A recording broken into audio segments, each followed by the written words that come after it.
Well, The Living Legend is the most recent body of work. I think what's next for me is like me being an entrepreneur, letting people see my journey into starting other businesses, getting into fashion. I got the legendary hat line also that's doing real well.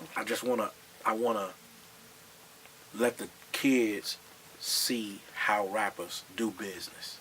You know, how artists do business, how they turn what they do musically into money by doing other things. Guys, and when we start the tour, I forgot to mention that we have a tour coming up in April called the Living Legend Tour.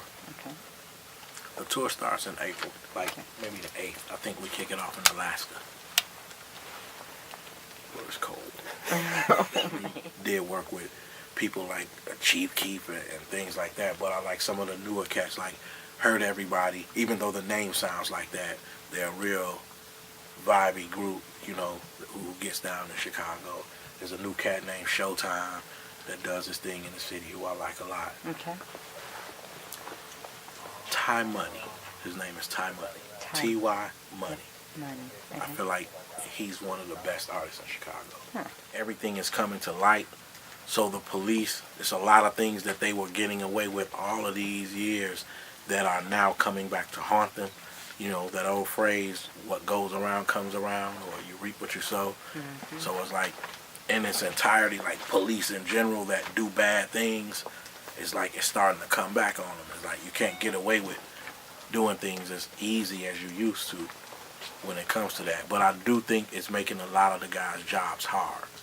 You know, I think, you know, there's always the people that nobody's, like, all of this is going on and nobody's paying attention to that cool cop that goes to work and has to wear this camera, and their violation, you know, it's a violation of privacy to a certain extent to have to wear a camera around. And you know, we're people. We joke, we say things, and we don't know when we may say or do something that gets taken out of text sometime. Mm-hmm. So I think it's like, as a policeman, that would almost make me want to have another job, to know that I got to walk around with the camera just sitting right there, you know, every day, just, you know. So I think, you know, the bad cops have definitely made it unfortunate for the good policemen out there.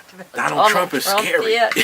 That's a scary situation right there. Like, you know, I think it's entertaining, but I would definitely not want him to be president. That's when it gets scary for me. It seems like there may be a hint or smell of racism in there a little bit with some of his thoughts, and not just against minorities, but a lot of different things. If I had to vote for somebody, it'll probably be Bernie or something. I would say the closest thing to a mentor in music was George from George's Music Group. What did he do? Always telling me to keep pushing forward, keep doing it. You're going to make it. You're going to do this. Like, always full of positive energy, not just saying it, but you can go in the store and you can see his pictures with everybody that he's met in the industry. And he'll take pictures of me and put me on pictures with people in the industry and have my picture up next to people. And, you know, it was just always the biggest positive influence for us to keep doing what we do. I'm in the city a lot. Like, I go to the neighborhood. I go to the gas stations in the neighborhood.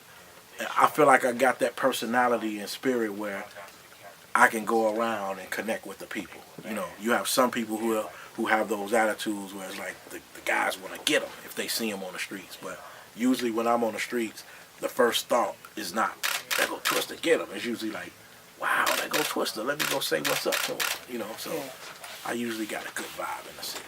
I'm all right.